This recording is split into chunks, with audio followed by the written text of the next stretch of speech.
Dear students, in the previous lecture of our chapter P block elements, we are discussing the oxygen product, important compounds you can say.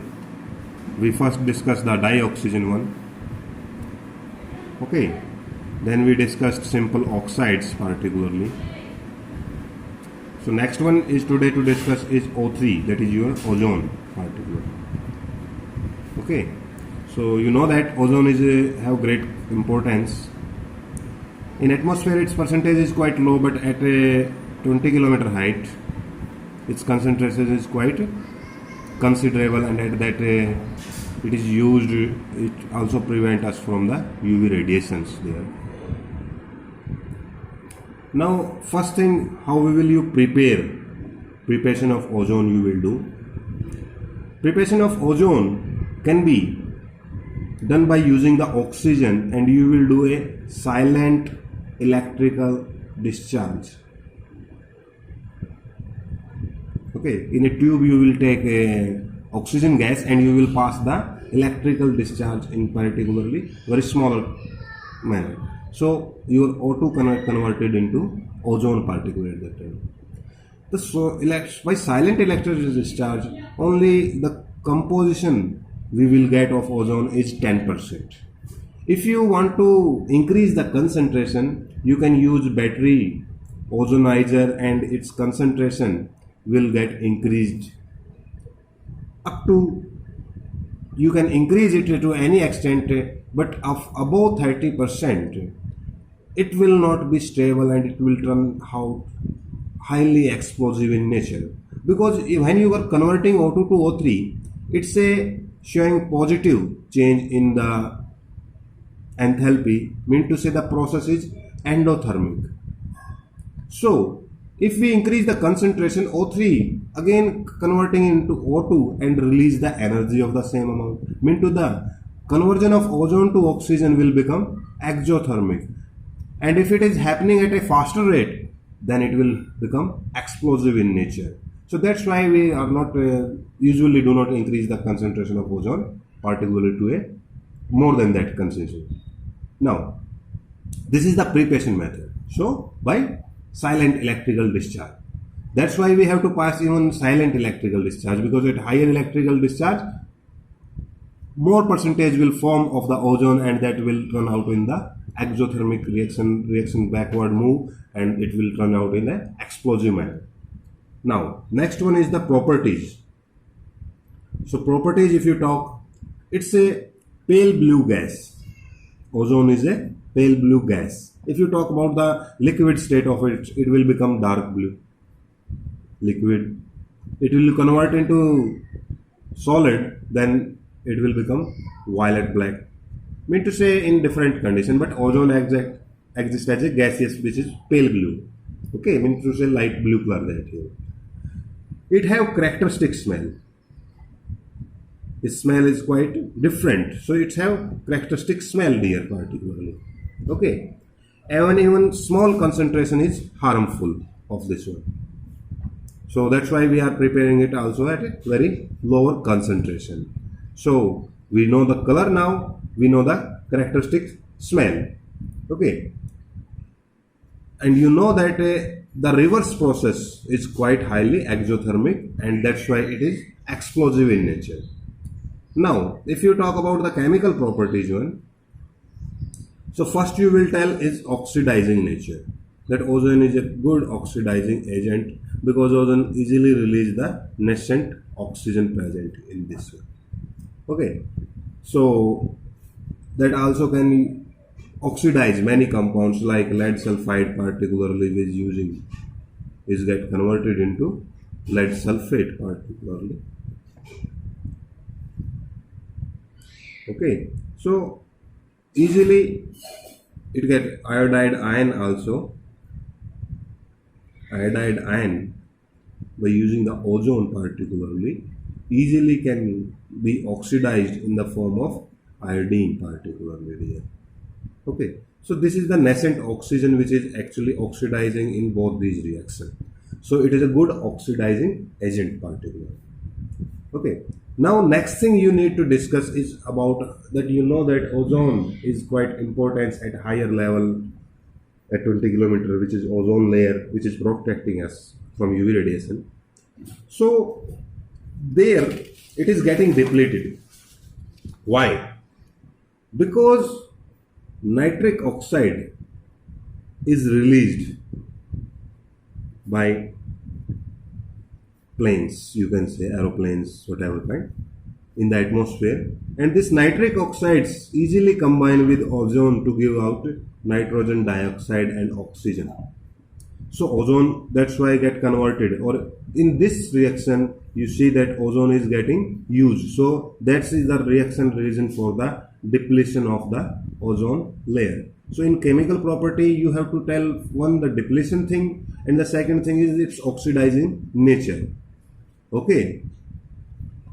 CFC nowadays also reason for the depletion of the ozone layer. Okay. Now the last thing is about the usage of the ozone. So it can use as a germicides. You know that it's fatal, even higher concentration is fatal for human being. So disinfectant, and it can be used as a second, it can be act as, or it can be used as oxidizing agent. Oxidizing agent. Okay. So this is all about the ozone that we have done its preparation by using the silent electrical discharge. Then properties we discussed, the color we discussed, smell we discussed, then its chemical property of oxidizing nature, and why the ozone layer is depleting because of nitric oxides. Okay, and at last you have to explain the usage of ozone. So oxygen compound, particularly dioxygen, oxides, and ozone, these compounds we have to do about the oxygen. The next one is sulfur compounds, and about sulfur compounds we need to discuss sulfur allotropes, sulfur dioxides, and oxacids of sulfur. These three compounds we need to discuss about the sulfur. So let's talk about the first one, that is your sulfur allotropes. So these sulfur allotropes, mainly there are numerous, but two are main, which is known as alpha sulfur and beta sulfur. That is name given on the basis of their structure, which is rhombic structure, and this is monoclinic in the structure. Okay, alpha sulfur is more stable at a room temperature. If you heat alpha sulfur is heated greater than 3369 Kelvin, it will get converted into beta sulfur itself.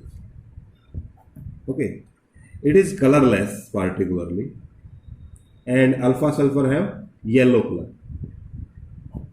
So alpha sulfur when heated up to 369 Kelvin. So before 369 Kelvin alpha sulfur is stable, and after above 369 Kelvin is beta sulfur. So that's why this temperature is termed as transition temperature, because it tells you about or you can say at this temperature both of these sulfur alpha form or beta form are equally stable. So that's why this temperature is known as transition temperature particularly.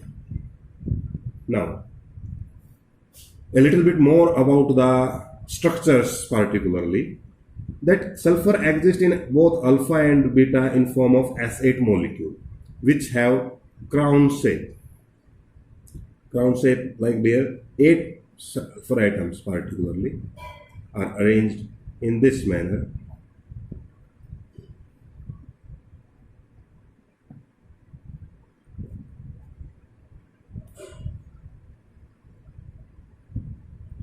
Three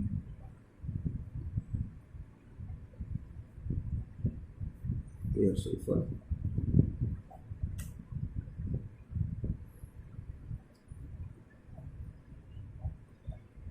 So this form a crown shape particularly. So that's why we are giving this range a crown shape in both form alpha and beta. But if you heat acid, it will get converted into S6, and that S6 acquire the shape of chair.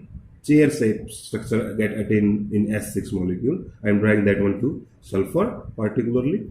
Okay, one atom. Then you will show two other atoms in this form.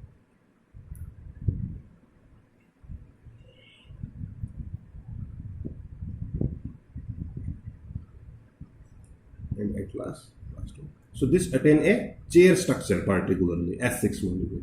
If you hit S6 further, even around more than 1000 Kelvin, it will get converted into S2, and in this form it is paramagnetic in nature. Both the above one are not diamagnetic. This one particularly is paramagnetic in nature particularly, but it is not stable because at higher temperature only it will get formed.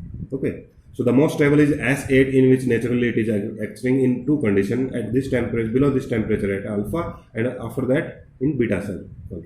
So these are the important particularly allotropes of the sulfur. So today in this lecture we are going to discuss about the ozone and sulfur allotropes today. Now, first thing you will do, read the topic particularly. Second thing, sort out 10 short type. There are many questions in this particularly short type you can form. That's why I am giving you 10 short type. So 10 short type cues and answer in rough notebook. Last one is to make your notes. Make notes in fair notebook. Okay, thank you.